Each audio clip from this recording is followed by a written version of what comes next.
Hello students, तो आज फिर से मैं आपके सामने आ गई हूँ साइकोलॉजी का अगला चैप्टर लेकर पर्सनालिटी पे हम देखते हैं क्या क्या टॉपिक्स आए हुए हैं। तो हमारा टॉपिक जो इस चैप्टर में इंक्लूडेड है वो है meaning, definition of personality, classification of personality, measurement and evaluation of personality, introduction, alteration in personality, role of nurses in identification of individual personality and improvement in altered personality. तो हम एक एक करके इन सभी को समझेंगे और पढ़ेंगे विथ एग्जाम्पल और इजी लैंग्वेज में। तो सबसे पहले हम जो आता है देखते हैं इंट्रोडक्शन। पर्सनालिटी का क्या इंट्रोडक्शन होता है, क्या होता है personality.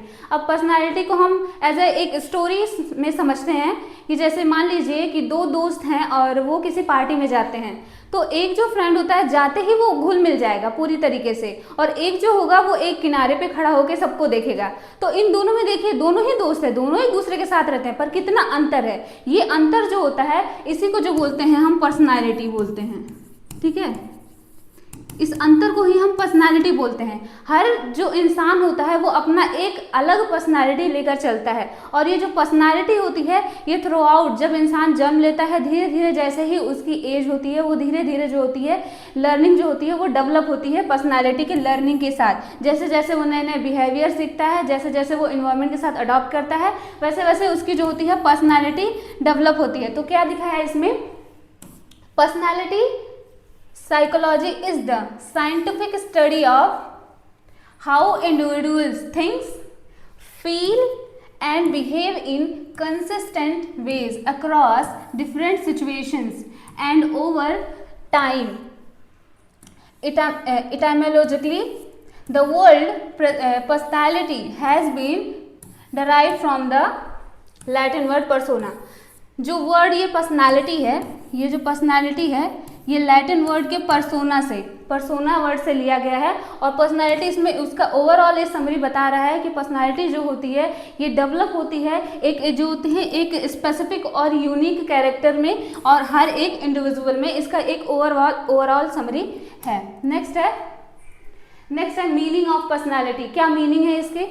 The term personality comes from the Latin word persona. Persona का क्या मीनिंग है? Which means mask. मास्क। अब ये क्या कह रहा है कि जो भी पर्सन है, हर एक पर्सन अपना एक फेस लेकर चलता है, तो जो उसका फेस है वो क्या रिप्रेजेंट कर रहा है? वो मास्क, उसका एक स्पेसिफिक एक अलग मास्क है। तो ये मास्क जो होता है यही जो होता है ये यूनिक पर्सनालिटी को जो होता है रिप्रेजेंट करता है। Referring to the mask worn by an actor in NCR. कोई भी एक्टर जो होता है जो थिएटर्स में चाहे फिल्म में आप देख लेते हैं कि एक्टर जो एक्टिंग करता है तो क्या करता है, कोई भी एक्टर होता है तो वो एक पर्सनालिटी को अडॉप्ट करके जो होता है वो एक्टिंग करता है। तो बेसिकली पर्सनालिटी जो होती है वो क्या इंसान जो होता है अपने अंदर फील करता है और कैसे वो बाहर खुद को रिप्रेजेंट करता है, ये उन सब का जो होता है एक एडिशनल जो होता है एक ओवरऑल फॉर्म होता है। तो अगला है हमारा, in psychology personality refers to the unique and consistent pattern of thinking, feeling and behaving। जो कि मैंने पहले ही बताया कि पर्सनालिटी क्या है, एक unique consistent pattern of thinking, feeling and behaving that make a person different from others, जो कि उसे क्या करेगा, दूसरों से अलग बनाता है। It includes both internal traits. Internal traits में क्या क्या आएंगे हमारे, एटीट्यूड, मोटिवेशन, इमोशंस, ये उसके इंटरनल ट्रेट्स हैं। एंड एक्सटर्नल ट्रेट्स में क्या आएंगे, that reflect how a person interact with the environment. External की बात जहाँ भी आ जाती है वहाँ पर हमारा इन्वायरमेंट की बात आ जाती है। तो कैसे जो होता है ये इंटरनल ट्रेट जो हैं, ये इंटरनल ट्रेट जो है इस एक्सटर्नल के साथ मिलकर क्या होते हैं, एक पर्सनालिटी जो होते हैं वो शो करते हैं। ये पूरा जो स्टडी जो होता है ये पर्सनालिटी के अंतर्गत आता है। नेक्स्ट है हमारा डेफिनेशन ऑफ पर्सनालिटी। तो पर्सनालिटी का क्या डेफिनेशन है? तो according to the Gordon Allport 1937 इन्होंने क्या बताया, पर्सनालिटी को लेकर बताया कि personality is the dynamic organization within the individual of those psychophysical system determines his unique adjustment to his environment. ये कह रहे हैं कि जो पर्सनालिटी है वो जो होती है किसी भी इंडिविजुअल का एक डायनामिक जो होता है, ऑर्गेनाइजेशन जो होता है उसके बिहेवियर्स में, उसके थिंकिंग, उसके इंटरनल जो ट्रेट्स हैं, उसके एक्सटर्नल जो ट्रेट हैं, उनका जो एक बैलेंस होता है, डायनामिक, उनका जो बैलेंस होता है वो क्या करता है, वो उसको एक यूनिक वे में जो होता है इन्वायरमेंट से एडजस्ट करने में हेल्प करता है, एडजस्ट करने में हेल्प करता है। तो ये जो एडजस्टमेंट होती है, इस एडजस्टमेंट से जो डेवलप होता है उसी को क्या बोलते हैं, पर्सनालिटी बोलते हैं, इसी को पर्सनालिटी बोलते हैं। तो इनके अकॉर्डिंग जो होता है पर्सनालिटी ये होती है। नेक्स्ट डेफिनेशन है हमारा, नेक्स्ट डेफिनेशन में हमारे आ गए रेमंड बी कैटल। इन्होंने क्या बताया पर्सनालिटी के बारे में, इन्होंने बताया personality is that which permit A prediction of what a person will do in A given situation. इसका क्या मतलब है कि अगर किसी पर्सन को कोई भी एक सिचुएशन दे दिया जाए या फिर किसी भी एक सिचुएशन में वो चला जाए, जैसे कि पहले ही मैंने एग्जांपल दिया कि कोई दो लोग हैं जो पार्टी में जा रहे हैं, तो वो एक सिचुएशन है कि वो एक पार्टी में जा रहे हैं, तो उसमें क्या है, एक बंदा ऐसे बिहेव कर रहा है जैसे सभी उसके फ्रेंड्स है, वो अच्छे से सबसे घुल मिल रहा है, बात कर रहा है, पर एक जो है वो एक कोने में खड़ा होकर देख रहा है। तो इन दोनों में जो डिफरेंस है, ये जो डिफरेंस है, यही जो हो रहा है वो पर्सनालिटी को बता रहा है। तो इसका जो होता है ओवरऑल मीनिंग यही है। नेक्स्ट हमारा आ गया क्लासिफिकेशन ऑफ पर्सनालिटी। तो कैसे जो होता है पर्सनालिटी जो होता है अलग अलग चीज़ों में डिवाइडेड है, कैसे उसको अलग अलग रखा गया है। तो इसको जो होता है कई सारे लोगों ने अपने अपने असेसमेंट, अपने अपने थियोरीज, अपने अपने प्रिंसिपल के हिसाब से जो होता है इसको कैटेगराइज किया था। तो उसमें सबसे पहले आ गया हमारे जुंग्स क्लासिफिकेशन।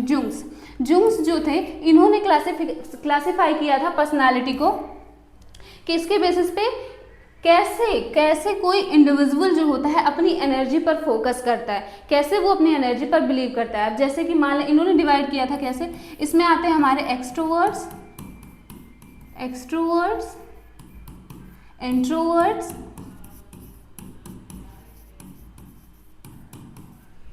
And ambivert. इन्होंने जो है वो ह्यूमन पर्सनालिटी को कितने में डिवाइड किया था, एक्सट्रोवर्ट, इंट्रोवर्ट एंड एम्बिवर्ट। तो एक्सट्रोवर्ट के पर्सनालिटी के लोग कैसे होते हैं, एक्सट्रोवर्ट पर्सनालिटी के जो लोग होते हैं वो बहुत ज़्यादा टॉकेटिव होते हैं, बहुत ही ज़्यादा ओपन माइंडेड होते हैं, बहुत ही जल्दी वो लोगों को अपना दोस्त बना लेते हैं, किसी भी काम को करने को लेकर ज़्यादा नहीं सोचते हैं, बहुत एक्टिव रहते हैं। पर इंट्रोवर्ट्स जो होते हैं, इंट्रोवर्ट्स ये थोड़े शाई किस्म के होते हैं, किसी भी काम को करने से पहले सोचते बहुत हैं। और एम्बिवर्ट क्या होते हैं, एम्बिवर्ट जो होता है ये इन दोनों का बैलेंस फॉर्म है, इसमें क्या होता है एम्बिवर्ट में, एक्सट्रोवर्ट और इंट्रोवर्ट दोनों की पर्सनालिटी देखने को मिलती है और ये सिचुएशन पर डिपेंड करती है। जिस हिसाब से सिचुएशन उनके सामने आता है उस हिसाब से जो होता है ये अपनी पर्सनालिटी को बाहर रिप्रेजेंट करते हैं। अब आगे हमारा next classification, Hippocrates classification. Hippocrates classification में हम अच्छे से एक चार्ट में पढ़ते हैं। ये हमारा टेबल है। हिपोक्रेट्स ने जो होता है वो पर्सनालिटी को डिवाइड किया था किस पे, बॉडी फ्लूइड्स के अकॉर्डिंग।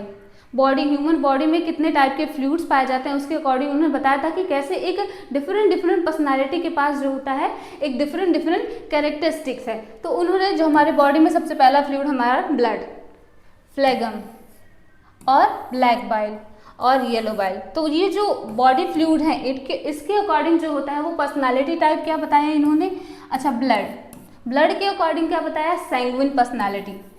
अच्छा, सैंग्विन पर्सनालिटी का क्या कैरेक्टरिस्टिक्स है, ये क्या होते हैं, ये ऑप्टिमिस्टिक होते हैं, आशावादी होते हैं, हैप्पी होते हैं, होपफुल होते हैं, एकोमोडेशन में इनका काफ़ी ज़्यादा स्किल होता है एंड लाइट हार्टेड होते हैं, ये बहुत चीयरफुल होते हैं, ज़्यादा लोड लेकर नहीं चलते हैं खुद पे।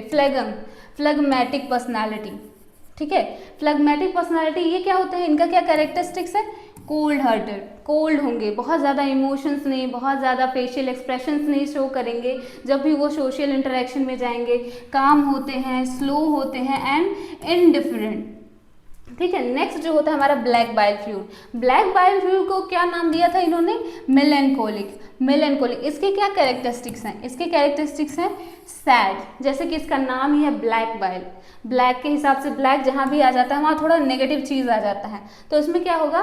Sad, depressed, pessimistic. क्या होते हैं? बहुत जल्दी ये होपलेस हो जाते हैं, निराश हो जाते हैं। And dejected, deplorable and self involved. ये खुद में ही ज़्यादातर रहते हैं और लोगों से उतना इंटरेक्ट नहीं करते हैं जितना ये सैंग्विन पर्सनालिटी के लोग करते हैं।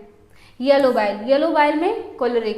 ये क्या होते हैं? इरिटेबल। अच्छा, कोलरिक, येलो बाइल की जब बात आ रही है तो ये बाइल जो होता है ये क्या हमारे फिजिकल अगर उसमें देखा जाए तो बाइल जो होता है ये इमल्सिफिकेशन का काम करता है, इमल्सिफिकेशन का काम करता है और डाइजेशन में हेल्प करता है। तो उसके हिसाब से जो होता है कोलरिक। अब बाइल का कुछ ऐसा कैरेक्टरिस्टिक होता है कि वो तोड़ने का काम करता है, डाइजेशन में काम करता है, तो इसके हिसाब से जो होता है पर्सनालिटी में भी कुछ ऐसे समझा जाए तो इरिटेबल होते हैं। बिहेवियर उनका नॉर्मल लोगों की तरह नहीं होता, इरिटेबल होते हैं, पैशनेट होते हैं, स्ट्रॉन्ग, एक्टिव, क्योंकि बाइल भी स्ट्रॉन्ग होता है और अच्छा काम करता है और डाइजेशन में बहुत ही ज़्यादा हेल्प करता है। तो उसके अगर कंपेयर करें हम समझने के लिए तो क्या इसके कैरेक्टरिस्टिक को दिखा रहा है? स्ट्रॉन्ग होते हैं, एक्टिव होते हैं, इमेजिनेटिव होते हैं। तो ये जो होता है बॉडी फ्लूइड के अकॉर्डिंग जो होता है पर्सनालिटी को इन्होंने अपनी थियरी, अपने थीसिस के हिसाब से डिवाइड किया था। नेक्स्ट हमारा है हमारा कस्टमर क्लासिफिकेशन ऑफ पर्सनालिटी। अच्छा, इन्होंने क्या किया था? इन्होंने पर्सनालिटी को कैसे, किस बेसिस पे जो होता है असेस किया था, अपनी थियरी, अपने प्रिंसिपल को प्रेजेंट किया था। इन्होंने पर्सनालिटी को बॉडी शेप के बेसिस पे किया था।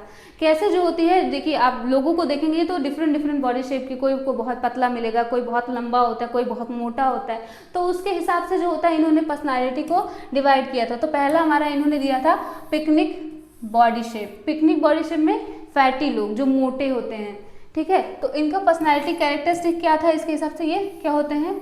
सोशिएबल, जॉली नेचर के होते हैं, easy going and good nature. इनके हिसाब से इनका ये बिलीव था कि जो लोग जो होते हैं थोड़े ओबीज होते हैं, थोड़े मोटे, वो गुड पर्सनालिटी होते हैं उनकी। वो क्या होता है? ऑप्टिमिस्टिक होते हैं, गुड नेचर्ड होते हैं, लाइट हार्टेड होते हैं और क्या होते हैं? सोशिएबल होते हैं, बहुत जल्दी जो होते हैं सोसाइटी में खुद को अडॉप्ट कर लेते हैं। दूसरा personality athletic balanced body. Athletic body कैसे जो होता है? एक एथलीट की बॉडी होती है जो होते हैं मसल्स डेवलप होते हैं, बहुत ही स्ट्रांग होते हैं। तो एथलेटिक बॉडी जो होती है इसलिए इसको बैलेंस्ड बॉडी बोला जा रहा है। इसके अकॉर्डिंग क्या होगा? अब एथलीट्स जो होते हैं बहुत ही ज़्यादा एनर्जेटिक होते हैं, स्पोर्ट्स में पार्टिसिपेट करते हैं, तो एनर्जेटिक कैरेक्टरिस्टिक तो उनमें पाया ही जाएगा। ऑप्टिमिस्टिक होते हैं एंड एडजस्टेबल होते हैं, एडजस्ट कर लेते हैं खुद को। नेक्स्ट है हमारा लिप्टोसोमैटिक। लिप्टोसोमैटिक में क्या? Lean and thin body. Lean and thin body, इनकी बॉडी जो होती है वो पतली होती है और इनका जो कैरेक्टरिस्टिक होगा इनकी बॉडी के हिसाब से इन्होंने बताया था वो अनसोशिएबल, बहुत जल्दी जो होते हैं सोसाइटी में घुलना मिलना इनको उतना पसंद नहीं होता है। क्या होते हैं? रिजर्व होते हैं, शाई होते हैं, सेंसिटिव होते हैं एंड पेसिमिस्टिक होते हैं। कुछ कैरेक्टरिस्टिक्स इसके जो होते हैं वो हमारे इंट्रोवर्ट से मिलते हैं, कुछ कैरेक्टरिस्टिक्स हमारे अदर जो होते हैं क्लासिफिकेशन जो कि मैंने ऊपर बताया उससे मिलते हैं। पर इन्होंने जो है वो बॉडी शेप के अकॉर्डिंग इस 3 पार्ट में पर्सनालिटी को डिवाइड करके बताया है।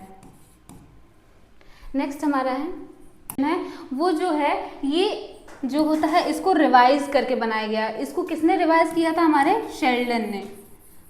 शेल्डन ने किसके क्लासिफिकेशन को रिवाइज किया था? जो क्रेसमर्ग हैं उनकी क्लासिफिकेशन, जिन्होंने जो होता है पर्सनालिटी को बॉडी शेप के अकॉर्डिंग जो होता है बताया था, इन्होंने उसको जो होता है उसका एक रिव्यू किया था, उस पर जो होते हैं एक रीस्टडी की थी और उसके अकॉर्डिंग जो होता था इन्होंने टर्म क्या दिया था? 3 टर्म दिया था जो होता है पर्सनालिटी के बारे में। तो पहला हमारा आ गया एंडोमॉर्फिक। एंडोमॉर्फिक में क्या कहा गया है? Person having highly developed viscera but weak somatic structure, fat, soft, round like picnic type. ठीक है, इन्होंने भी बॉडी शेप के अकॉर्डिंग ही पर्सनालिटी को बताया है, पर इन्होंने क्या कहा है कि person having highly developed viscera but weak somatic structure. इनके पास जो होता है विसरा वो ज़्यादा डेवलप होते हैं, फैट सॉफ्ट क्या होता है सॉफ्ट एंड राउंड, ठीक है, लाइक पिकनिक टाइप के। लेकिन जो होते हैं ये उनसे जो होता है जो क्रेस्मर की क्लासिफिकेशन है उनसे जो होता है ये थोड़ा बहुत जो होता है वो थोड़ा सा डिफरेंस है, पर जो होता है उनके अकॉर्डिंग ही जो होता है इन्होंने पर्सनालिटी को बताया है बॉडी शेप के अकॉर्डिंग। अच्छा, इसके कैरेक्टरिस्टिक्स क्या आएंगे, इसके कैरेक्टरिस्टिक्स इसके अकॉर्डिंग आएंगे इजी गोइंग, ये क्या होंगे, इजी गोइंग होंगे, किसी भी काम को लेकर बहुत ज़्यादा स्ट्रेस आउट नहीं होंगे, अगर कोई भी टास्क इनके सामने आ जाता है तो बहुत ईजिली जो होता है वो उन्हें हैंडल करेंगे। सोशिएबल सोसाइटी के साथ रिलेशनशिप बाइंड करना इनके लिए बहुत ही ज़्यादा इजी काम है। Affectionate and fond of eating, ठीक है, खाने का बड़ा शौक है। तो इस तरीके के बॉडी शेप वालों में इस तरीके की पर्सनालिटी जो होती है वो पाई जाती है। Mesomorphic body shape, mesomorphic body shape में क्या है, balanced development of viscera and strong somatic structure. Balance development of viscera, जो इनका जो अंदर का जो ऑर्गन्स है, इनके जो अंदर के ऑर्गन्स हैं, मसल्स हैं, जो भी पार्ट्स हैं वो क्या होंगे, एक बैलेंस डेवलपमेंट उनमें होगा। पर क्या होगा, strong somatic structure like muscular muscles जो होगा इनके स्ट्रॉन्ग होंगे। तो ये किस तरीके की बॉडी शेप को इंडिकेट करते हैं, ये कंपेयर किया गया है पहले वाले से, और ये क्या बता रहा है, एथलेटिक बॉडी शेप। तो इसके कैरेक्टरिस्टिक क्या होंगे, देखिए अभी जो होता है ये पहले वाले से ये मैच भी करेगा। क्या, क्रेविंग फॉर मस्कुलर एक्टिविटी, क्योंकि ये एथलेटिक टाइप में है। एथलीट्स जो होते हैं वो क्या होते हैं, स्पोर्ट्स में होते हैं, एक्सरसाइज करना तो उनके लिए बहुत ही कॉमन सी चीज़ है। Self assertive, love risk and adventure, energetic होते हैं, असर्टिव होते हैं एंड बोल्ड टेम्पर्ड। ये क्या होंगे, आप जानते हैं कि एथलीट जो होते हैं वो काफ़ी ज़्यादा स्ट्रांग होते हैं, स्पोर्ट्स में बहुत ही ज़्यादा पार्टिसिपेट करते हैं, एनर्जेटिक तो होंगे ही होंगे, असर्टिव होंगे और बोल्ड टेम्पर्ड होंगे, किसी भी एक्शन को लेने में बहुत ज़्यादा नहीं सोचने वाले। नेक्स्ट है हमारा एक्टोमॉर्फिक पर्सनैलिटी। इसमें क्या है, weak somatic structure as well as undeveloped viscera. इसमें क्या है, एक्टोमॉर्फिक में अगर आप कंपेयर करें तो पहले देखें कि जो हमारे थिन बॉडी शेप वाले जो लोग थे उनमें क्या पाया जा रहा था, तो उससे कंपेयर करके आप इनको समझने की कोशिश करिएगा। वीक सोमैटिक स्ट्रक्चर, बहुत ज़्यादा इनका बॉडी जो होता है वो डेवलप नहीं होगा, बहुत ज़्यादा मोटे नहीं होंगे, ठीक है। Well as undeveloped viscera, thin, long, fragile, like leptosomatic type, ठीक है। लेप्टोसोमैटिक टाइप के हिसाब से जो होते हैं ये इनका बॉडी जो थिन होता है और लॉन्ग और फ्रेजाइल होता है। अब इसके अकॉर्डिंग जो होता है इनका कैरेक्टरिस्टिक क्या होगा, ये आप देखिए। पेसिमिस्टिक, बहुत ही जल्दी होपलेस, बहुत ही जल्दी हो जाएंगे। अनसोशिएबल, शाई किस्म के होंगे, सोसाइटी से इंटरेक्ट ही नहीं करना चाहेंगे। Reserve, brainy and artistic and introvert personality होगी उनकी, ठीक है। शाई होंगे, पर क्या होंगे, इनके अंदर एक स्पेशल फीचर भी होगा, ये क्या होंगे, आर्टिस्टिक होंगे, काफ़ी ज़्यादा जो होते हैं क्रिएटिव होंगे। तो इस तरह की पर्सनालिटी जो होती है वो एक्टोमॉर्फिक में आती है। तो इन्होंने भी जो होता है बॉडी शेप के अकॉर्डिंग उनकी जो थियरीज है, क्रेस्टबर्ग की थियरीज हैं, उनको रिवाइज करके क्या बनाया था, अपने टर्म दिए थे, एंडोमॉर्फिक, मीजोमॉर्फिक और एक्टोमॉर्फिक। नेक्स्ट है हमारा, अच्छा नेक्स्ट आ गया हमारा थियरीज ऑफ पर्सनालिटी डेवलपमेंट। ये जो थियरीज हैं ये बेसिकली आई होप, मुझे लगता है कि आपके सिलेबस में नहीं है, पर मैंने इसे ऐड किया है आपको समझाने के लिए कि पर्सनालिटी जो है ये बेसिकली डेवलप कैसे होती है। क्योंकि अगर आप पर्सनालिटी समझ रहे हैं तो फिर ये कैसे डेवलप होती है, इसके पीछे क्या कॉजेज़ हैं, क्या प्रोसीजर है, तो ये समझना बहुत ज़रूरी है। और इसे समझने के लिए ज़रूरी है कि आप इस थियरी को जानें। और थियरीज जो होती हैं वो कई लोगों ने, जिन भी लोगों ने आपने क्लासिफिकेशन पढ़ा उन लोगों ने भी और कई लोगों ने भी अपनी अपनी स्टडीज़ की हैं, पर्सनालिटी पे टेस्ट की हैं, असेसमेंट की हैं, और उसके बेसिस पे जो होता है अपनी थियरीज रिप्रेजेंट की हैं पर्सनालिटी को लेकर, जो कि पर्सनालिटी को क्लियरली डिफाइन करते हैं, ठीक है। तो इस थियरीज में क्या आता है, personality development means how a person character, behavior and emotional pattern grow and change from childhood to adolescent. तो क्या बता रहा है, मैंने पहले ही बताया, पर्सनालिटी जो होती है वो जैसे ही बच्चा पैदा हो गया, जैसे ही वो अपने चाइल्डहुड फेज में गया और अदर फेज में गया डेवलपमेंट में, उसी प्रोसेस के साथ साथ ही फिजिकल डेवलपमेंट के साथ साथ ही psychological development, behavioural development, cognitive development सब कुछ स्टार्ट हो जाता है। तो पर्सनालिटी का डेवलपमेंट भी जो होता है, पर्सनालिटी का डेवलपमेंट जो होता है वो जो होता है थ्रू आउट द एज ही शुरुआत हो जाती है। Many psychologist have propose theories to explain how and why personality develop.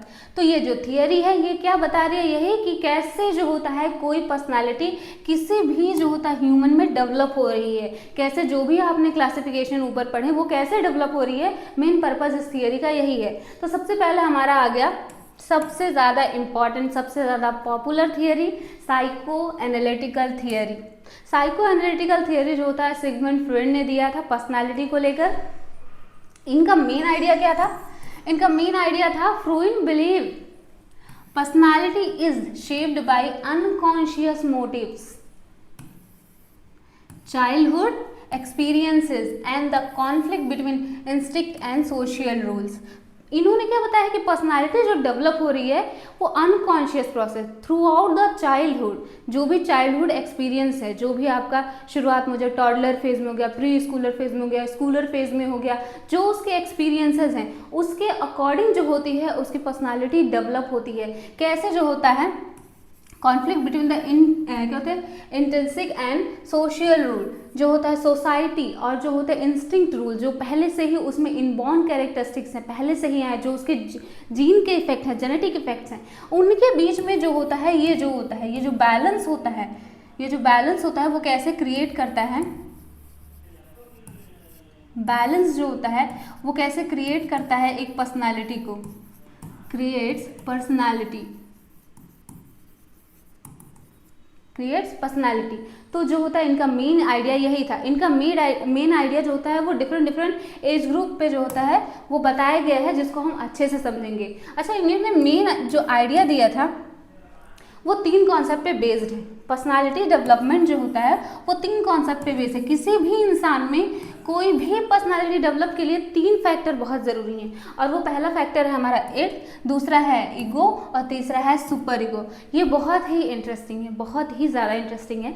इसमें क्या है, मान लीजिए फॉर एग्जांपल मैं इसको समझाने के लिए आपको कहती हूँ कि आपने देखा होगा टीवीज़ में, मूवीज़ में कि कोई भी बंदा होता है जो बहुत ज़्यादा सोचता है तो अकेले बैठा होता है सोफे पे, एक साइड उसके जो होता है एक सींग वाला इंसान खड़ा होता है, एक साइड उसके जो होता है एक सोल खड़ा होता है अच्छा सा।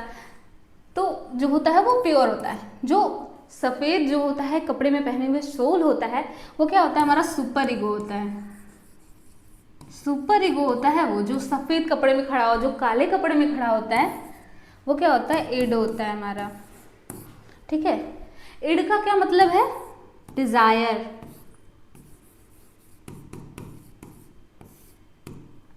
इड का मतलब है डिजायर, मुझे चाहिए, मुझे क्या चाहिए।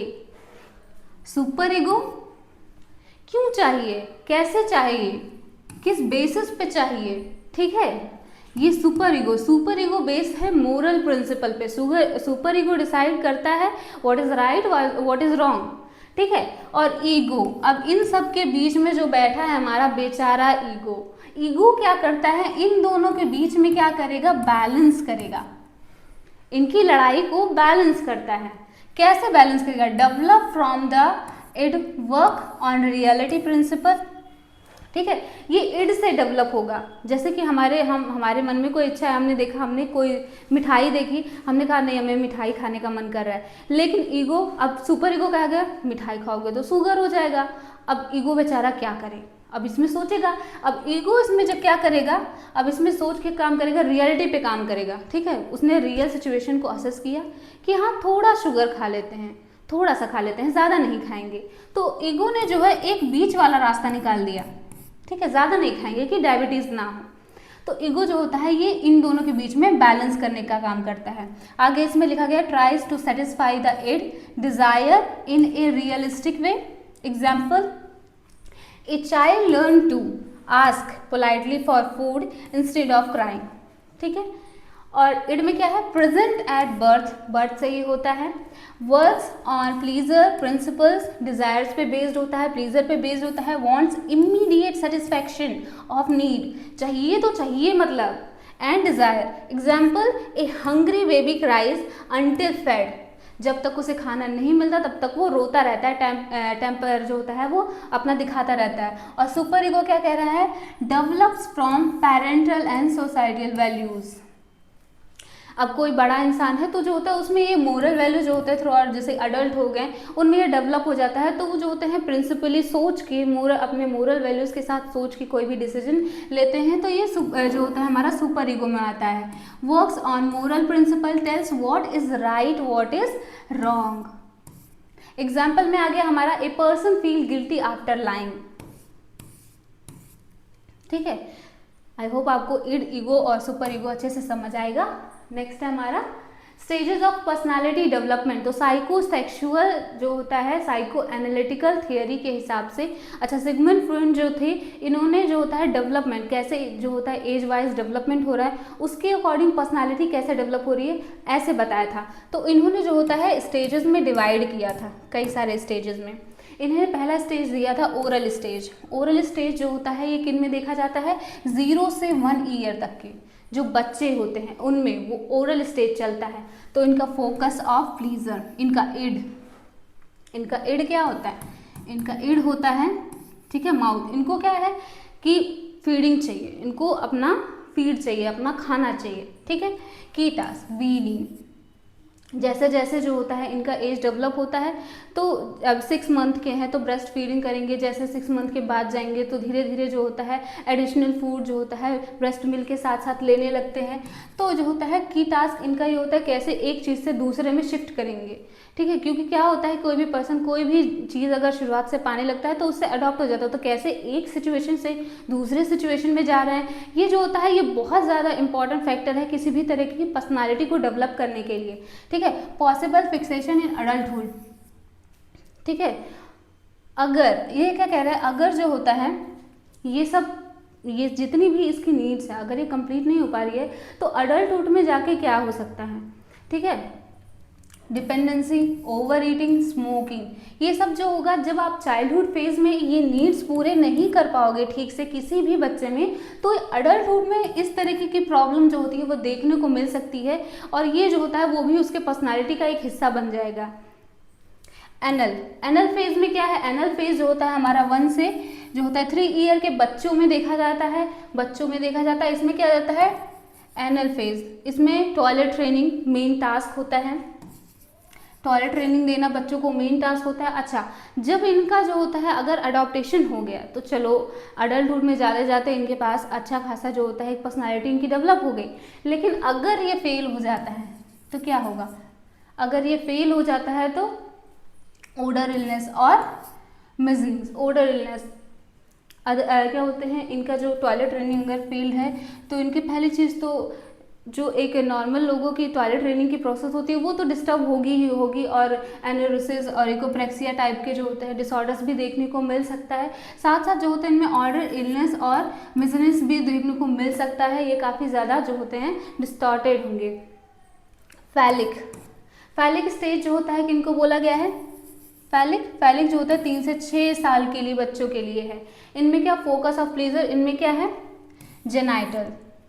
जेनाइटल पेन पे फोकस किया गया है, इडोपस इलेक्ट्रा कॉम्प्लेक्स, ठीक है। इनका की टास्क इडोपस इलेक्ट्रा कॉम्प्लेक्स।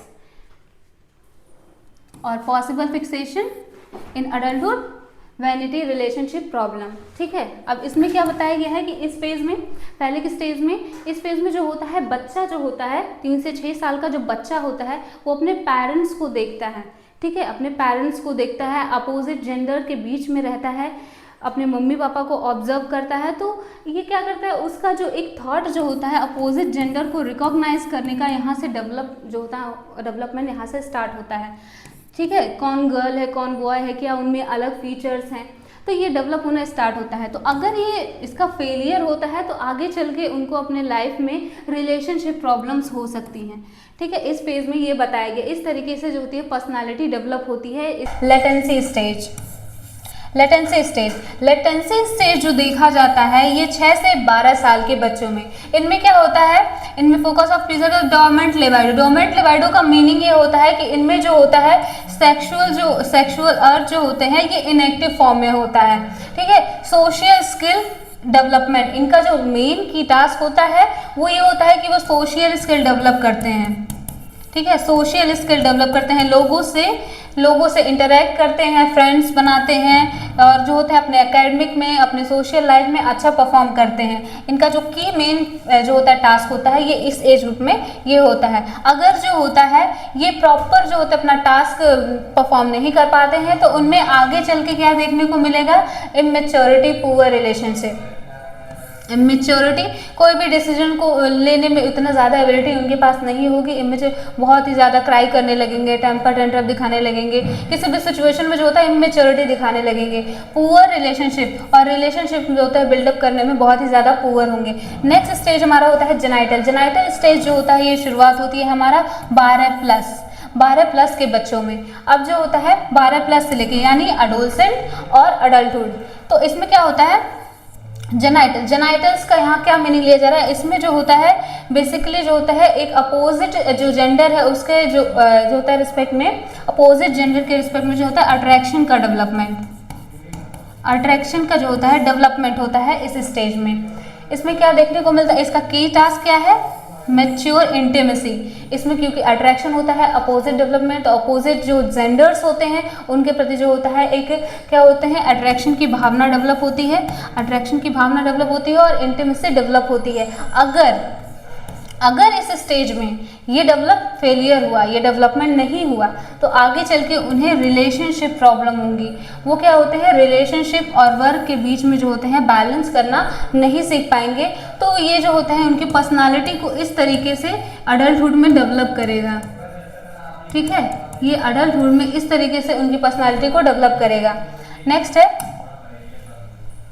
अच्छा नेक्स्ट जो होता है एग्जाम्पल दिया गया है। इसका एग्जाम्पल में क्या बताया गया है, इसमें a person who was punished harshly for mistakes as a child may develop a guilt prone और एनेक्सियस पर्सनालिटी लेटर। तो एग्जाम्पल में यही कह रहा है कि कोई भी जो बच्चा है अगर वो बचपन में उसे पनिशमेंट दी गई है, उसने कोई टास्क किया उसको पनिशमेंट दी गई है, तो क्या उसके अंदर ये फीलिंग डेवलप हो जाती है कि नहीं ये काम करने से जो होता है गलत है और ये काम करने से मुझे पनिशमेंट मिलता है। तो उसके हिसाब से जो होता है वो काम गलत हो गया तो आगे चल के वो काम भले ही वो अपने एडवांस स्टेज में पहुँच जाए, भले ही उसके अंदर ज़्यादा समझ आ जाए, पर वो उस काम को करने में हमेशा डरेगा, हमेशा जो उसके अंदर जो होगा एक गिल्ट वाली फीलिंग जो होती है वो डेवलप हो जाती है। तो psychosexual theory, psycho analytical theory जो होती है वो एज के हिसाब से, एज के अकॉर्डिंग जो होती है डिफरेंट स्टेजेस में डेवलपमेंट को,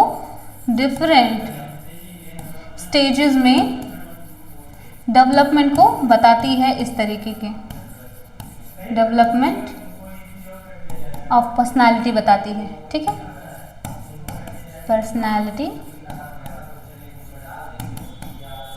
पर्सनालिटी को क्या है, डिफाइन करती है इस तरीके से। ठीक है, अब नेक्स्ट है हमारा, नेक्स्ट हमारा क्या आ गया, साइकोसेक्सुअल थियरी। साइकोसेक्सुअल थियरी जो है वो किसने दिया था, एरिक एरिक्सन ने। अच्छा, ये जो होता है मैंने एक और लेक्चर में इस थियरी के बारे में बताया है, अच्छे से आप लोग ज़रूर जाकर पढ़िएगा, लेकिन हम यहाँ भी डिटेल में अच्छे से समझेंगे। इसका मेन आइडिया क्या था, इसका मेन आइडिया ये था, एरिक्सन एक्सपेंडेड फ्रून्स आइडियाज। एरिक्सन ने जो होता है, फ्रून जो थे उन्होंने बस एक साइकोसेक्सुअल डेवलपमेंट के एस्पेक्ट को लिया था, पर इन्होंने क्या किया था, इन्होंने जो होता है उसका साइकोसेक्सुअल डेवलपमेंट के साथ जो होता है के साथ उस पर फोकस किया था। किस पे, सोशल डेवलपमेंट पे, सोशल डेवलपमेंट पर भी फोकस किया था, सोशल डेवलपमेंट पर भी फोकस किया था। तो क्या कहे हैं ये, recollection, he believed a personality develops through 8 stages across the lifespan, each with a social conflict to resolve। ठीक है, तो इन्होंने यही बताया कि जो पर्सनालिटी होती है किसी भी इंडिविजुअल की, किसी भी ह्यूमन की, वो डेवलप जो होती है वो 8 स्टेजेस में होती है। ठीक है, अब उन 8 स्टेजेस को हम एक एक करके समझेंगे अच्छे से विथ एग्जाम्पल्स। अच्छा, तो ये हमारा चार्ट है एज वाइज, जो कि इन्फेंट्स से लेके आपके लेट अडल्टहुड तक दिखाया गया है। अच्छा, इन्फेंट्स में इन्फेंट 0 to 1 ईयर तक के जो बच्चे हैं उनमें देखिए पहले एज दिखाया गया, साइको सोशियल क्राइसिस क्या होंगे एज वाइज, उसमें की इवेंट्स क्या होते हैं, पॉजिटिव आउटकम क्या होगा उनका और नेगेटिव आउटकम क्या होगा इनका बेसिकली। तो जो होता है इन्फेंसी हमारा 0 से 1 साल के जो बच्चे होते हैं उनमें साइको सोशियल क्राइसिस।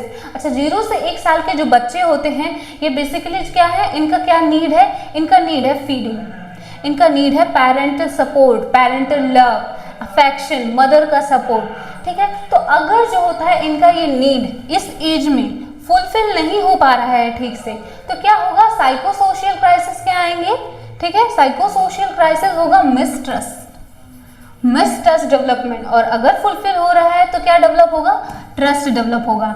ठीक है, तो ये जो होता है ये एक साइकोलॉजिकल डेवलपमेंट में क्या हो गया, एक इम्पेयरमेंट आ गया उसके इसी स्टेज पे। अब आगे क्या होगा, अब आगे ये बच्चा जब जाएगा अपने अडल्टहुड फेज में तो क्या होगा, उसे ट्रस्ट इश्यूज होंगे, वो लोगों पर ठीक से भरोसा नहीं करेगा और इस तरीके से उसकी पर्सनालिटी जो होती है वो क्या हो जाएगी, एक नॉर्मल लोगों की तरह तो डेवलप नहीं होगी।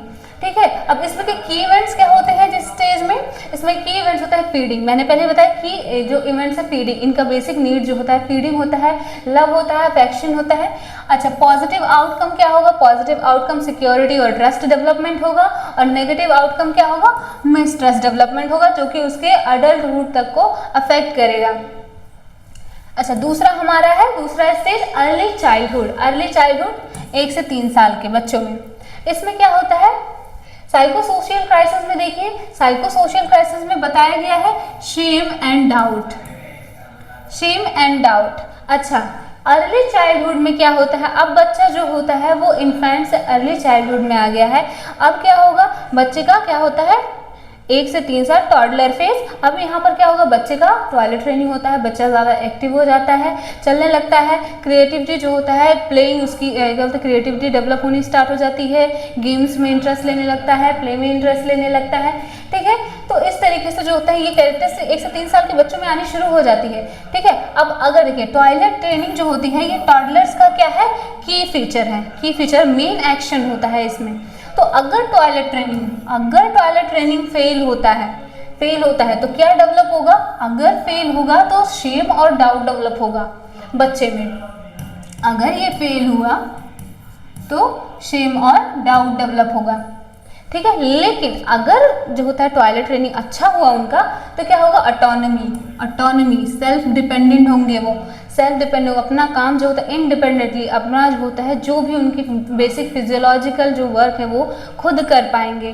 ठीक है, अब इनमें क्या होता है, पॉजिटिव आउटकम क्या देखने को मिलेगा, इंडिपेंडेंस देखने को मिलेगा, और नेगेटिव क्या देखने को मिलेगा, शेम और डाउट, जैसा कि मैंने पहले ही बताया। नेक्स्ट स्टेज में क्या है, प्री स्कूलर में आगे हमारा 3 से 6 साल के बच्चे। 3 से 6 साल के बच्चों में क्या है, इनिशिएटिव वर्सेस गिल्ट, मतलब 3 से 6 साल के जो बच्चे होते हैं वो बहुत ही ज़्यादा क्रिएटिव होते हैं, नई नई चीज़ों को लेकर उनके मन में बहुत ही ज़्यादा जिज्ञासा होती है, उनके इन्वायरमेंट में उनके सामने क्या है, कौन सा टॉय कैसा दिख रहा है, उनको नई नई चीज़ों को जानने की इच्छा होती है। तो क्या होते हैं, ये किसी भी काम को करने के लिए बड़े आतुर रहते हैं और इनिशिएट करने में बिल्कुल नहीं सोचते हैं कि उससे क्या नुकसान होगा, क्या फ़ायदा होगा, बिल्कुल नहीं इन्हें आइडिया, इन्हें बस जो चीज़ दिख गई बस जानना है उन्हें। ठीक है, तो ये जो इनिशिएटिव की कैरेक्टरिस्टिक होती है ये 3 से 6 साल के बच्चों में देखने को मिलती है। ठीक है, देखने को मिलती है नॉर्मली, पर अगर ये डेवलप नहीं हुआ इस एज के अकॉर्डिंग तो क्या डेवलप होगा, गिल्ट डेवलप होगा इन तरह के बच्चों में। तो ये जो होती है पर्सनालिटी देखिए कैसे डेवलप हो रही है, अगर जो हो रहा है इनिशिएटिव जो हो रहा है ये कैरेक्टर इसमें डेवलप हुआ तो उसकी एक पर्सनालिटी अलग होगी, वो आगे चल के अडल्टहुड में कैसा होगा, किसी भी काम को करने से पहले ज़्यादा सोचेगा नहीं, ज़्यादा टेंशन नहीं लेगा, इनिशिएट करने में उसे कोई दिक्कत नहीं, लेकिन अगर जो होगा क्या बोलते फेल हुआ तो आगे चल के उसे भी किसी भी काम को करने से पहले क्या होगा, इनिशिएट करने में प्रॉब्लम होगी। वो क्या करेगा, कोई भी काम अगर गलत हो गया तो उसके लिए क्या करेगा, खुद को ब्लेम करेगा और गिल्ट में जाएगा। ठीक है, तो इसका की फीचर जो होता है एक्सप्लोरेशन, एक्सप्लोर करना, चीज़ों को जानना। ठीक है, और इसका पॉजिटिव जो होता है वो आउटकम होता है इनिशिएटिव एंड पर्पस, और नेगेटिव जो होता है वो क्या होता है, गिल्ट होता है। नेक्स्ट स्टेज है हमारा स्कूल एज। स्कूल एज में क्या है, 6 से 12 साल के बच्चे आते हैं। ये क्या आ गया हमारा स्टेज, इंडस्ट्री वर्सेस इंफीरियरिटी। 6 से 12 साल के बच्चे, इस एज में जो बच्चे होते हैं वो स्कूल्स में जाते हैं, वो लोगों के साथ इंटरेक्ट करते हैं, उनके दोस्त बनते हैं, एकेडमिक में परफॉर्म करते हैं, स्पोर्ट्स में परफॉर्म करते हैं। तो क्या होता है उनमें जो होता है क्रिएटिविटी और जो होता है स्किल डेवलपमेंट होता है। तो ये जो होता है अगर ये डेवलप हो रहा है तो इंडस्ट्री, ये जो क्राइटेरिया है ये फुलफिल होती है। लेकिन अगर ये फेल हो रहा है तो क्या डेवलप होगा, इंफीरियरिटी कॉम्प्लेक्स, खुद को कम समझेंगे, हमेशा किसी भी काम को लेकर इतना सोचेंगे कि अपना खुद का सेल्फ कॉन्फिडेंस जो है वो गिरा लेंगे। ठीक, तो इसका की इवेंट जो होता है स्कूल्स में जो होता है डेवलपमेंट उनका जो होता है ये उसका की इवेंट्स में आते हैं। अब इसमें पॉजिटिव इम्पैक्ट क्या देखने को मिलेगा, कॉम्पिटेंसी देखने को मिलती है, और नेगेटिव जो होता है वो इंफीरियरिटी देखने को मिलती है। अच्छा, नेक्स्ट स्टेज आ गया हमारा एडोलसेंस स्टेज। 12 से 18 साल तक के। ठीक है, इनमें क्या आ गया, आइडेंटिटी वर्सेस रोल कंफ्यूजन। 18 साल के जो लोग होते हैं उनके जो होते हैं हार्मोनल चेंजेस होते हैं, वो अपोजिट जेंडर्स के प्रति जो होते हैं उनका एक साइकोलॉजिकल इम्प्रूवमेंट होना शुरू होता है। तो इस स्टेज में क्या है, आइडेंटिटी, खुद को लेकर जानते हैं। ठीक है, क्या है वो, उनका करियर में क्या इंटरेस्ट है, किस फील्ड में वो जाना चाहते हैं, एकेडमिक उनका कैसा होगा, प्रोफेशनल लाइफ उनकी कैसी होगी। इस जो होते हैं एज में जो होते हैं वो सोचना धीरे धीरे जो होते हैं वो स्टार्ट करना शुरू कर देते हैं। ठीक है, अपना रोल जो होता है वो फाइंड आउट करना स्टार्ट कर देते हैं। लेकिन अगर नहीं कर पाएंगे तो क्या होगा, रोल कन्फ्यूजन। तो इनका जो होता है मेन के फीचर होता है पीयर रिलेशनशिप। ये जो होते हैं छोटे छोटे ग्रुप्स में, स्कूलों में छोटे छोटे ग्रुप्स में रहते हैं, लोगों के साथ काम करते हैं और सीखते हैं, बच्चों के साथ, अपने दोस्तों के साथ। ठीक है, और क्या है इनका पॉजिटिव इम्पैक्ट क्या होगा, स्ट्रॉन्ग आइडेंटिटी। अगर ये डेवलप हो रहा है तो इनके पास क्या होगा, एक स्ट्रॉन्ग आइडेंटिटी होगा। ठीक है, और अगर नहीं तो अपने ही रोल को लेके हमेशा कंफ्यूज रहेंगे। नेक्स्ट है यंग अडल्टहुड। 18 से 40 साल के जो लोग होते हैं, इनमें क्या है, इंटीमेसी वर्सेस आइसोलेशन। इंटीमेसी, अगर रिलेशनशिप बिल्डअप करने, जैसे कि हमारा साइकोसेक्सुअल थियरी में आपने देखा होगा जो हमारा लेटेंसी स्टेज है, जेनाइटल स्टेज है, जो हमारा जेनाइटल स्टेज है उसमें जो होता है डेवलपमेंट जो होता है, डेवलपमेंट किसके, अट्रैक्शन, अपोजिट जेंडर के लिए अट्रैक्शन का डेवलपमेंट होता है, लव एंड अफेक्शन का डेवलपमेंट होता है। तो ये जो होते हैं अगर इस जो होते हैं स्टेज में 18 से 40 तक के बीच में अगर इस स्टेज में डेवलप नहीं हो पा रहा है तो उनमें क्या डेवलप होगा, आइसोलेशन डेवलपमेंट होगा। इंटीमेसी का डेवलपमेंट अगर फेलियर होगा तो आइसोलेशन का डेवलपमेंट होगा, वो रिलेशनशिप में बहुत ही ज़्यादा पुअर होंगे। ठीक है, इसका की फीचर जो हो गया वो रिलेशनशिप होता है, और पॉजिटिव आउटकम क्या होगा, लव होगा, इंटीमेसी होगा, और नेगेटिव आउटकम क्या देखने को मिलेगा, आइसोलेशन देखने को मिलेगा इनमें। साथ में हमारा मिडिल अडल्टहुड। मिडिल अडल्टहुड जो होता है 40 से 65 साल के जो एज ग्रुप के लोग होते हैं उनमें क्या देखने को मिलता है, क्या stage, generativity versus stagnation. Generativity versus stagnation का मतलब क्या है कि जो होते हैं ये अपना पोटेंशियल, अपना जो एक एफिशिएंट पोटेंशियल है उसका यूज़ करते हैं, जो होता है लोगों के लिए, फैमिली के लिए। ठीक है, एक आउटकम के लिए ये काम करते हैं, एक पॉजिटिव आउटकम के लिए ये काम करते हैं। लेकिन अगर जो होता है ये नहीं कर पाते हैं तो ये क्या है, स्टैग्नेशन, एक तरीके पे स्टक हो जाना। ठीक है, और इसमें जो की इवेंट्स होते हैं वर्क एंड फैमिली। ठीक है, वर्क और फैमिली को क्या करते हैं, बैलेंस करते हैं, और क्या होता है इनका फोकस प्रोडक्टिविटी पे होता है। इनका पॉजिटिव आउटकम क्या आएगा, प्रोडक्टिविटी, पर अगर जो होता है फेलियर होता है तो क्या आएगा, स्टैग्नेशन। 8वां आ गया हमारा late adulthood. Late adulthood 65 plus वाले लोग, इनमें क्या देखने को मिलेगा, इंटीग्रिटी वर्सेस डिस्पेयर। अब ये जो काम करेंगे, अब जो होता है इनकी जो पोटेंशियल है ये जो होता है सेल्फ एक्चुअलाइजेशन की तरफ मूव करते हैं इस स्टेज पे। इस पे जो क्या करते हैं, अपनी मैक्सिमम पोटेंशियल का यूज़ करते हैं सोसाइटी के लिए, सोसाइटी की जो होता है एस्पेक्ट में अपना काम करते हैं, कुछ अच्छा करने की कोशिश करते हैं। लेकिन अगर जो होता है ये डेवलप नहीं होता तो इनमें क्या होता है, डिस्पेयर की फीलिंग डेवलप होनी शुरू हो जाती है। इसमें की इवेंट्स क्या आते हैं, की इवेंट्स हो गया रिफ्लेक्शन। अच्छा, की इवेंट जो होता है रिफ्लेक्शन, इसमें जो होता है अपने लाइफ की, अपने जितनी भी लाइफ की इनका फेज रहा है उन सब को एनालाइज करते हैं, उन्होंने किस किस स्टेज पे क्या क्या किया, उनकी प्रोडक्टिविटी कैसी रही, उनकी पर्सनालिटी कैसी रही, ठीक है। ये उसको क्या करते हैं, ये रिफ्लेक्ट करते हैं, और रिफ्लेक्ट करते हैं तो अगर तो वो अच्छी है तो फिर क्या होगा, एक पॉजिटिव आउटकम डेवलप होगा, और वो क्या होगा, विजडम डेवलप होगा, ठीक है। अच्छा, इस एज के लोगों में जो होता है विजडम इतना होता है, इतने ज़्यादा एक्सपीरियंस होते हैं कि किसी भी सिचुएशन को वो बहुत जल्दी एनालाइज कर लेते हैं अगर उनकी पर्सनालिटी इफेक्टिवली डेवलप हुई है थ्रू आउट एज, ठीक है। लेकिन अगर डेवलप नहीं हुई है तो क्या होगा, डिस्पेयर, ठीक है, डिस्पेयर की भावना इनमें डेवलप होनी शुरू हो जाएगी। तो ये जो है ये हमारे टोटल 8 स्टेजेस हैं इरिक्शन की अकॉर्डिंग, ठीक है, जिन्होंने बताया कि कैसे जो होती है, क्या होता है, साइकोलॉजिकल उनका डेवलपमेंट होता है, और अगर डेवलपमेंट फेलियर होता है तो क्या क्या क्राइसिस होते हैं, क्या क्या की इवेंट्स होते हैं, पॉजिटिव आउटकम क्या होगा और नेगेटिव आउटकम क्या होगा। आई होप आप लोग को समझ आएगा। हमारा नेक्स्ट हमारा इसी में क्या है, एग्जाम्पल इसके लिए बताया गया है।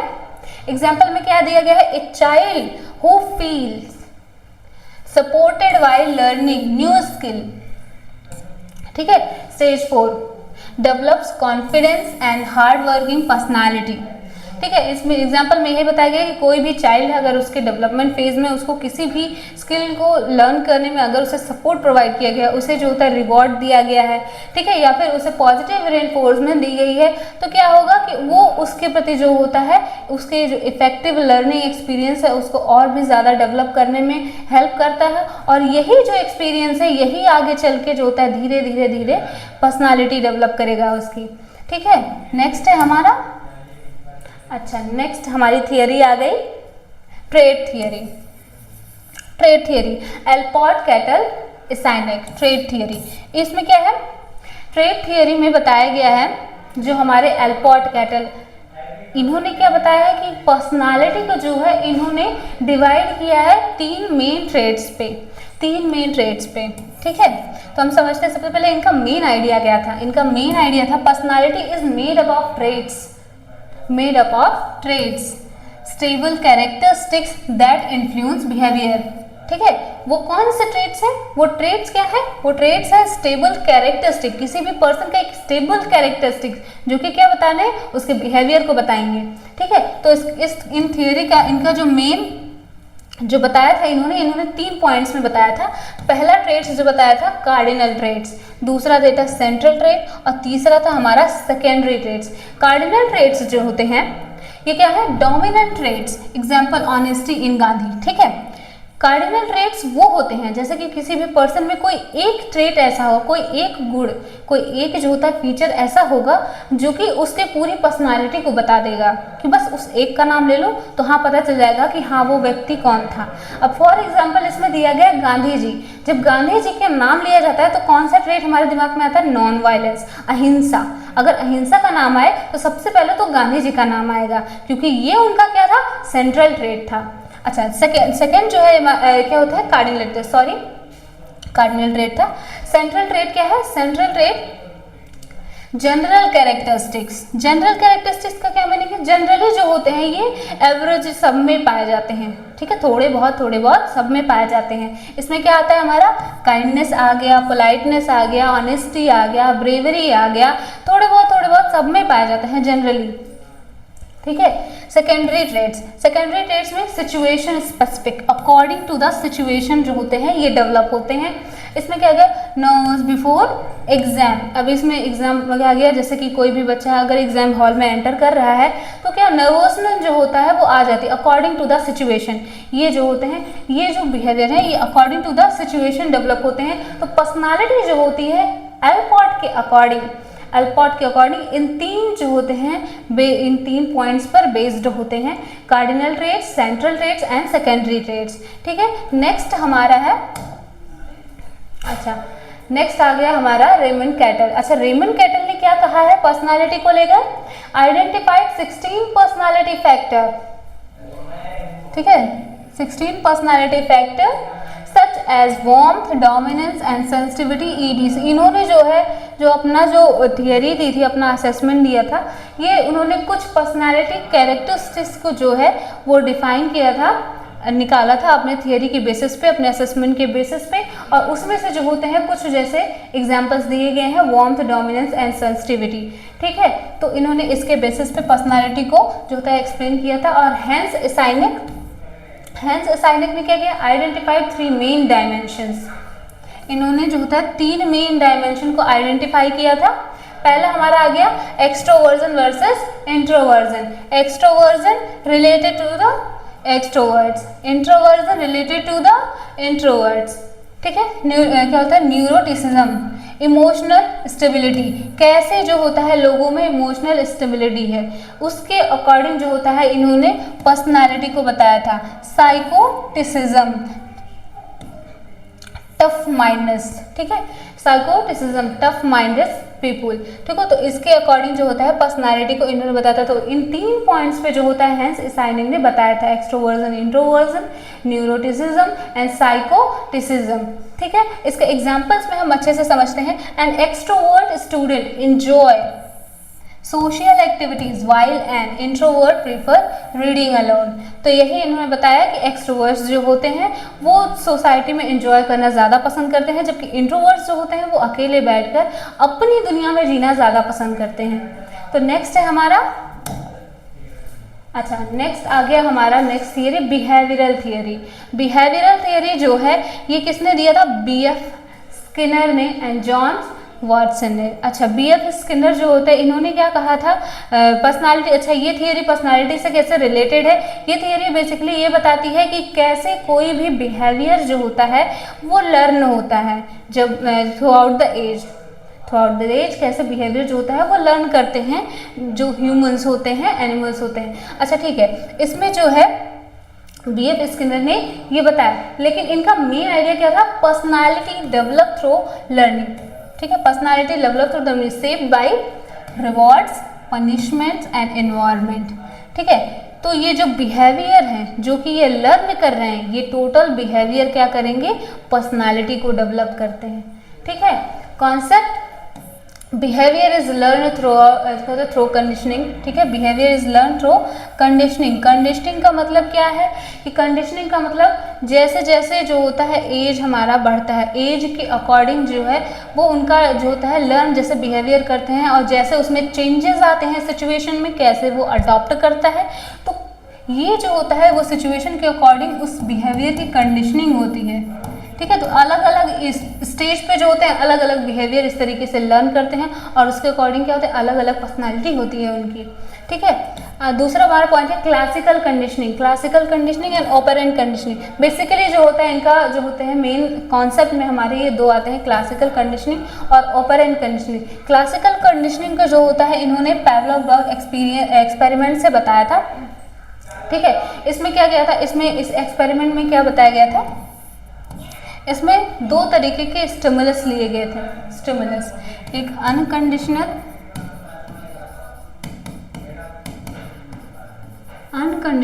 स्टिमुलस,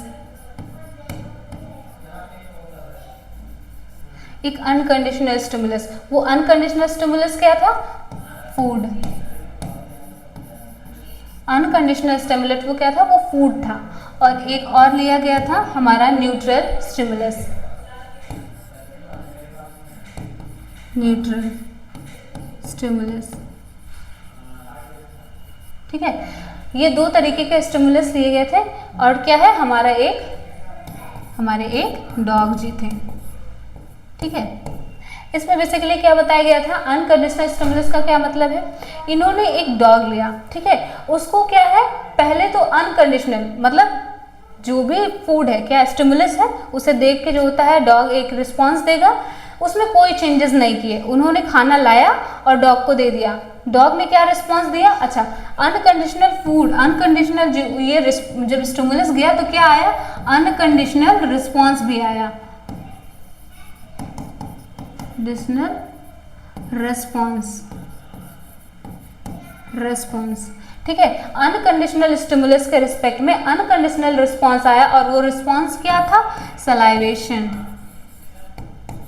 सलाइवेशन, ठीक है, वो रिस्पॉन्स आया सलाइवेशन। ठीक है, अब ये जो न्यूट्रल स्टिमुलस है, ये न्यूट्रल स्टिमुलस क्या था? बेल। ठीक है, बेल। अब इसमें क्या हुआ, इन्होंने ये तो किया, लेकिन अब कंडीशनिंग कैसे हुई इसकी?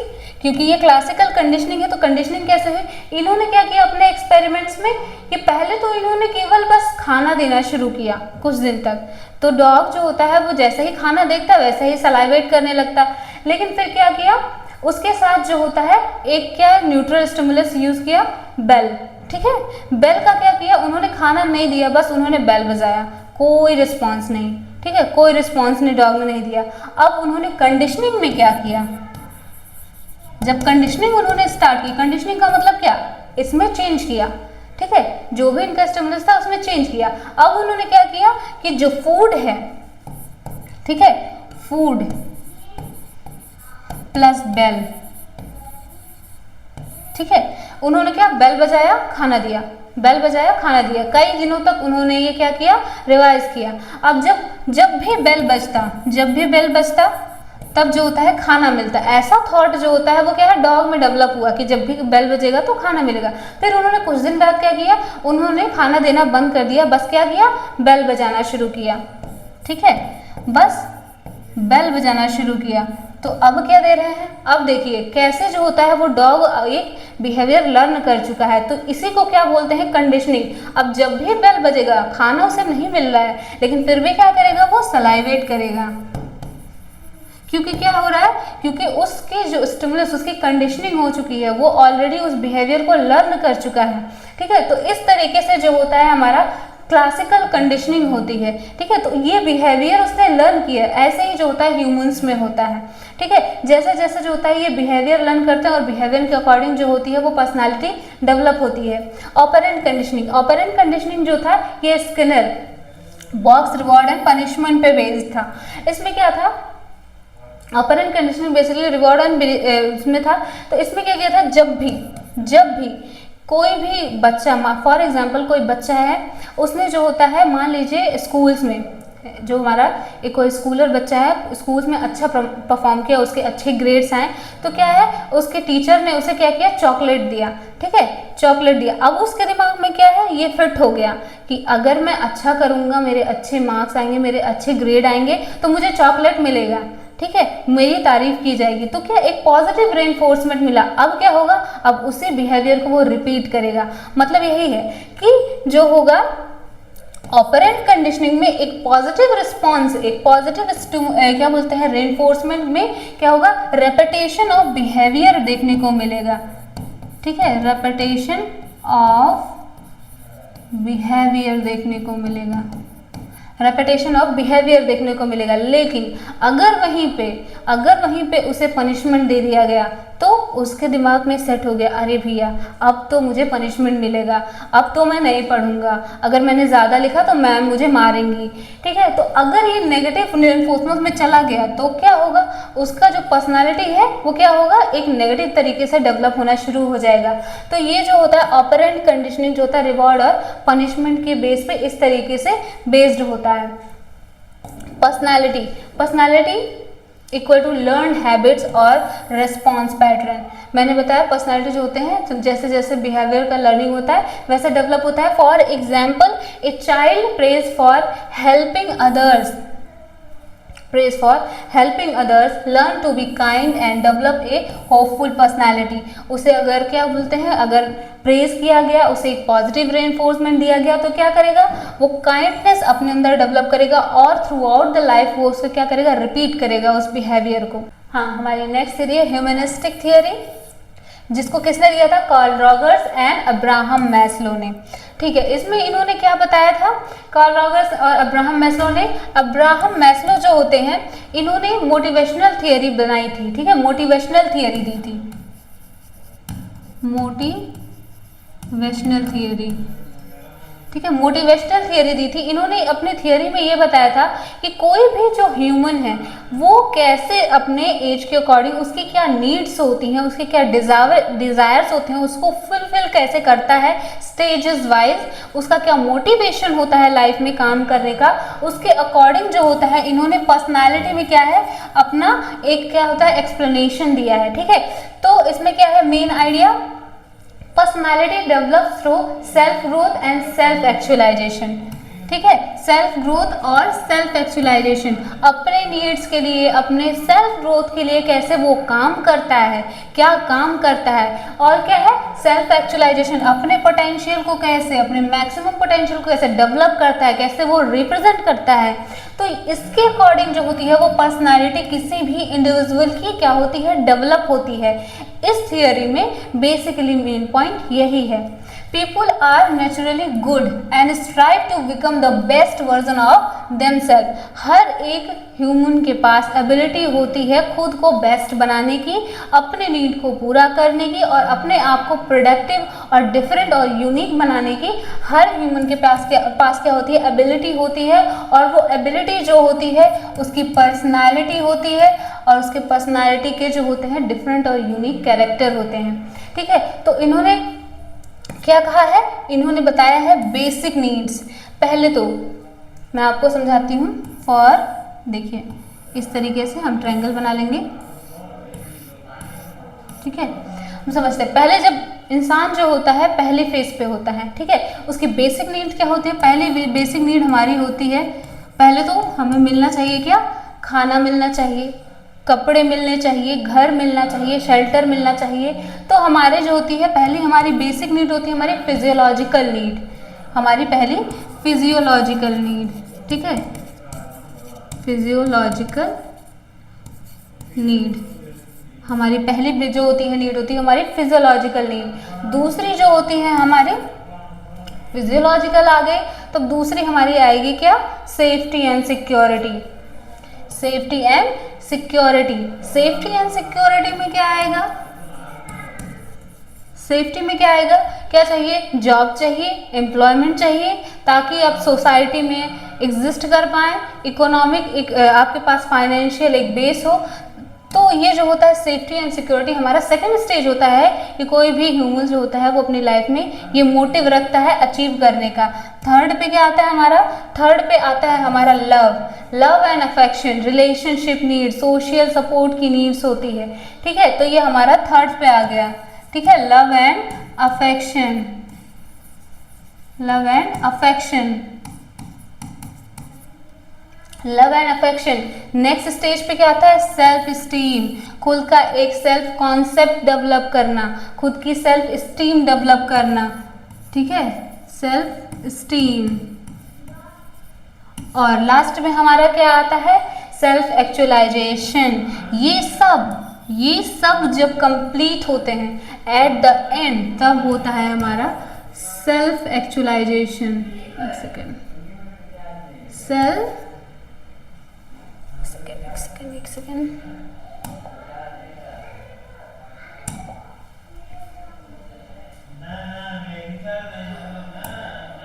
Self actualization, self actualisation.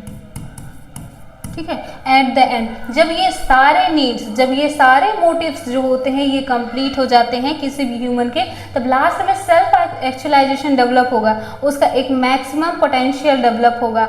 वो अपनी लाइफ को कैसे देखता है, कैसे खुद को प्रेजेंट करता है, कैसे उसकी पर्सनालिटी जो होती है, अब इस फेज में जो होती है उसकी पर्सनालिटी ऑलरेडी पूरी तरीके से डेवलप हो चुकी है। ठीक है, तो ये सेल्फ एक्चुअलाइजेशन फेज जो होता है ये पूरा उसके थ्रू आउट जो होते हैं एक जो डेवलपमेंट हुआ पर्सनालिटी उसको क्या करेगा, एट द एंड एक समरी फॉर्म में रिप्रेजेंट करेगा। उसके पास जो होता है किसी भी ह्यूमन के पास उसका अपना एक खुद का आइडेंटिटी होगा, यूनिक एक्सपीरियंसेस होंगे और उसकी अपनी एक क्या होंगे, पोटेंशियल और एबिलिटी होगी। तो मैस्लो ने जो है इस हिसाब से जो होते हैं नीड्स के हिसाब से, मोटिव्स के हिसाब से जो है पर्सनालिटी डेवलपमेंट के बारे में अपनी एक थियरी दी है। ठीक है, हमारा नेक्स्ट है, अच्छा नेक्स्ट हमारी क्या है, रॉगर्स सेल्फ थियरी। रॉगर्स ने क्या दिया था, रॉगर्स ने बताया था self concept, how we see our self, how we see our self, unconditional positive regard, love and acceptance help growth. ठीक है, सेल्फ कॉन्सेप्ट, हमारा खुद के लिए क्या विचार है, हम खुद को कैसे देखते हैं। तो self concept and unconditional positive regards, unconditional like love acceptance help growth, ये सारे जो ट्रेट्स हैं, ये सारे जो कैरेक्टरिस्टिक्स हैं, ठीक है, ये कैसे जो होते हैं किसी भी इंसान की पर्सनालिटी को डेवलप करते हैं, ये रॉगर्स ने बताया था इसकी स्टडी करके। ठीक है, फॉर एग्जाम्पल हम इसको समझते हैं, a students encouraged by teacher and parents develop self confidence and a positive personality.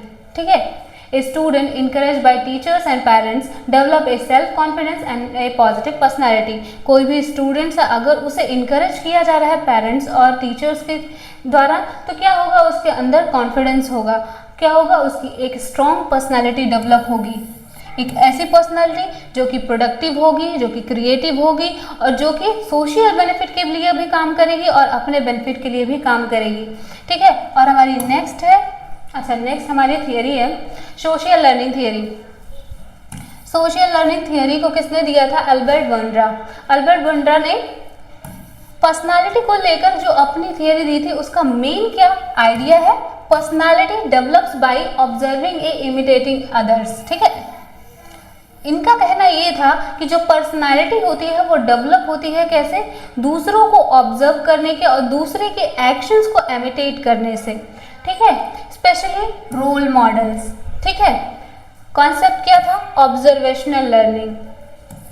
Observational learning, दूसरे कैसे काम कर रहे हैं, जैसे कि फॉर एग्जांपल रोल मॉडल्स इसमें दिया गया। अब कोई भी स्टूडेंट्स हैं, ठीक है, अब क्या करेगा? अगर मान लीजिए फॉर एग्जांपल वो अपने क्लास में पढ़ रहा है, पर उसके कोई ऐसे टीचर होंगे उसके क्लास में जो उसके फेवरेट होंगे, जिसकी पढ़ाई हुई थियरीज, उनकी पर्सनैलिटी सब कुछ उसे बहुत पसंद होगा, तो क्या करेगा वो? उनको देखकर खुद को इमेजिन करेगा, खुद को उनकी जगह पे इमेजिन करेगा और उनके अच्छे अच्छे कैरेक्टर्स को क्या करेगा? सीखेगा, उनको इमिटेट करके खुद में लाएगा।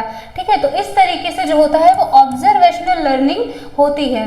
और क्या? Modelling, learning by watching others, दूसरों को देखकर सीखना। Reciprocal determinism, behaviour, personal factors and environmental influences each other. Reciprocal determinism का मतलब क्या है? बिहेवियर जो होता है, पर्सनल फैक्टर्स और एनवायरमेंटल इन्फ्लुएंस ईच अदर, मतलब कि ये जो बिहेवियर होते हैं, उसके पर्सनल फैक्टर होते हैं और जो उसके अराउंड, उन सब के अराउंड का जो इन्वायरमेंट है, ये तीनों आपस में जो होते हैं, ये इंटरैक्ट करके पर्सनैलिटी का डेवलपमेंट करते हैं। पर्सनैलिटी डेवलप करते हैं। ठीक है, इन तीनों का जो इंटरेक्शन होता है, ये तीनों पर्सनालिटी डेवलपमेंट में जो होता है दिया गया है। A child watches her mother helping others and learn to be caring and empathetic. कोई भी बच्चा है जो कि अपने मदर को जो होता है वो बचपन से ही एक एम्पैथेटिक एंड केयरिंग वे में काम करते हुए देखता है, तो वो क्या करेगा? उनको ऑब्जर्व करके क्या करेगा? उनकी क्वालिटी को लर्न करेगा और आगे चल के अपनी लाइफ में वो क्या करेगा? उसको अडॉप्ट करके अपनी लाइफ में खुद को उसी तरीके से रिप्रेजेंट करेगा। कैसे? एक काइंड और एम्पैथेटिक पर्सन के रूप में जो होता है खुद को रिप्रेजेंट करेगा, तो उसकी पर्सनालिटी क्या होगी? एक काइंड पर्सनालिटी, एक डेवलप होगी। तो इस एग्जाम्पल में जो बताया गया है वो सोशल लर्निंग थियरी, जो कि सोसाइटी से लर्न करके, ऑब्जर्व करके जो बिहेवियर लर्न होती है, उसके अकॉर्डिंग पर्सनालिटी डेवलप होती है इस थियरी के हिसाब से।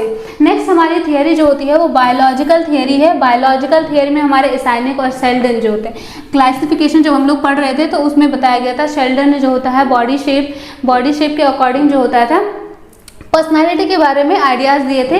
तो इसमें क्या आइडियाज़ है इनका? Personality is partly inherited and based on biological genetic factor.